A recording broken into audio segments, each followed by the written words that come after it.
Hey everyone, welcome back to Corporate Decoder, the place where we decode the complex world of corporate finance.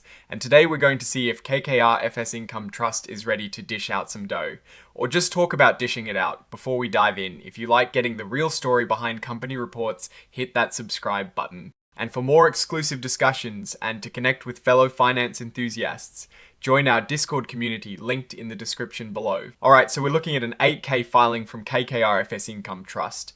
Now, an 8K is like a company's public diary for big, important events that happen between their regular financial reports. Think of it as a breaking news alert for investors. Today, the main news is about dividends. This is the heart of the filing. On the 6th of February 2026, the folks in charge at KKR FS Income Trust, the Board of Trustees, decided to pay out a monthly dividend. That means each share of their common stock will get a dividend of $0.225. This is expected to be paid out around the 27th of March of the same year. The folks who own the stock on the 27th of February are the ones who get this payment. Now, what is interesting here is how they can receive this dividend. Shareholders have a choice. They can get their dividend payment in cold, hard cash, which is what most people think of with dividends, or they can choose to reinvest it. That means the money they would have received for dividends is automatically used to buy more shares of the company's stock. This is done through a plan called a distribution reinvestment plan. It is a way for investors to grow their holdings over time without having to actively buy more shares themselves. Something else to note in this filing is that KKR FS Income Trust is identifying itself as an emerging growth company. This is a classification that allows newer or smaller public companies to have some flexibility with certain reporting requirements and regulations. They've also indicated they are not using the extended transition period for new or revised financial accounting standards. This suggests they are adopting newer accounting rules more quickly compared to some other emerging growth companies, which can be a sign of transparency. And finally, as with most modern SEC filings, this report includes an interactive data file. This is basically a way to present the company's financial information in a format that computers can easily read and analyze. It is like having a digital version of the report that makes it much easier for software to pick out specific numbers and trends. Now, let's put on our investor hats and look at what this all means. KKR FS Income Trust is a publicly traded investment trust.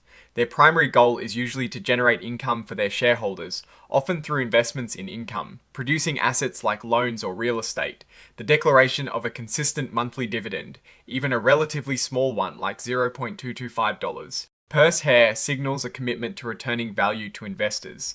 The choice for shareholders to either take cash or reinvest the dividend is a classic feature of many income trusts. For those looking for regular income to supplement their earnings, taking the cash makes sense. For those focused on long-term growth, reinvesting the dividend is a powerful way to compound their investment over time as their ownership stake grows without additional out-of-pocket expense.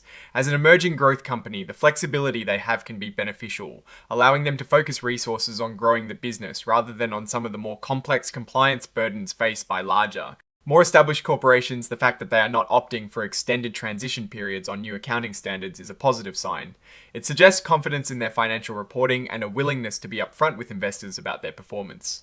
However, it is crucial to remember that dividends are not guaranteed. While this filing indicates a declared dividend, future dividends depend on the company's ongoing performance and the board's decisions. Investors should always look beyond just the dividend payment and examine the underlying health of the company and its investment strategy. Without a detailed financial statement in this particular 8K, we can't dive deep into the numbers that support this dividend, but the commitment itself is a positive signal for income-focused investors. What we can infer is that the trust is operating as intended, aiming to provide a regular income stream.